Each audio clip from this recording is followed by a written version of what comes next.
So I've debated and discussed with many theists on a wide variety of topics, from evolution to the Big Bang, to the validity of biblical claims, to morality, anything under the sun.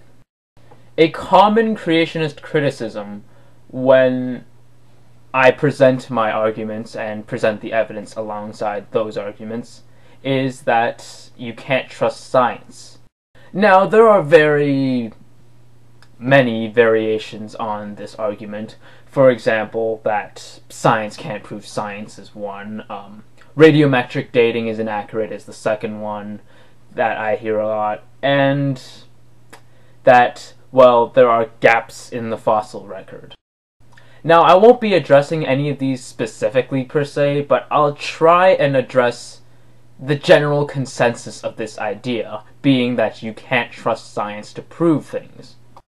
It seems to me that there is often a double standard that creationists set for themselves, especially considering the burden of proof and especially the standard of proof. So, let's take for example that there is proof for intelligent design or irreducible complexity. Then creationists flock up to it and go, "See? Look at that, scientists! Irreducible complexity! Proper scientific evidence of God." And then, when they look at fossil records, homologous traits, genetic evidence, observed speciation, anything like that, then they get all defensive. I also find it strange how creationists seem to think that the Bible and actual scientific facts are mutually comparable, when nothing could be further from the truth. That doesn't mean to say that the Bible is false. That's not what I'm trying to say. I'm saying that the standard of proof in both instances is very different.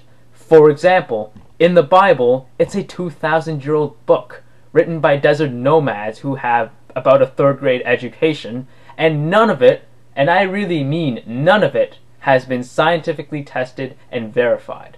Compare that to carbon dating, or any other form of radiometric dating, which has been scientifically tested, has been scientifically verified, and has produced results.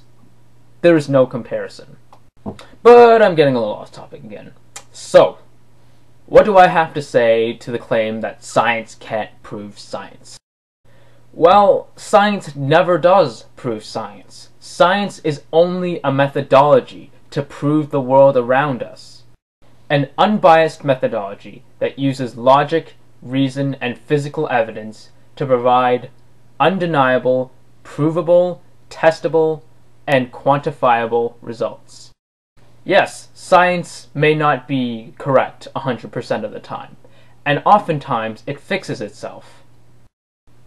And for some, that may be a cause of concern because science is never fixed, like religion is.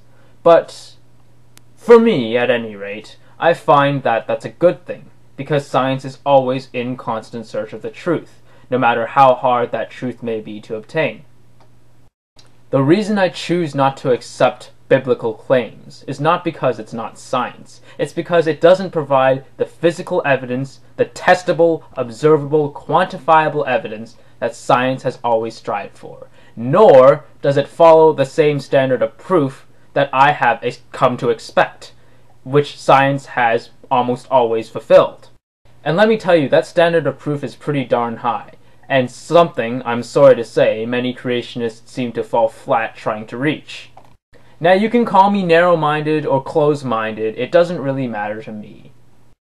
Now, what does matter is that I've given any of you creationists who might be watching this video a reason why I do not accept a lot of biblical evidence, while also providing a good reason, I find, that science can be trusted, and that saying that science can't be trusted is just downright irrational. Now, I could be wrong. All the scientists in the world could be wrong, and you could be right. But is there any way to know? No, unfortunately. The only way that we can know for sure is through results. And I'm sorry to say, science usually wins about 99% of the time in this department. Now, hopefully, I don't have to see any of these types of claims in my comment section or in any other YouTube video responses, unless there is a good reason why you object to a scientific claim. For example, let's take Darwin's theory of evolution, and let's say you found a fossil that was out of place from where it's supposed to be, like fossilized bunnies in the Precambrian. If you found that, I would understand why you might object. However, by attacking the scientific method, by attacking any methodology within science, then you've overstepped your boundary. So, with that, thanks for watching, and may the truth always be heard. Later.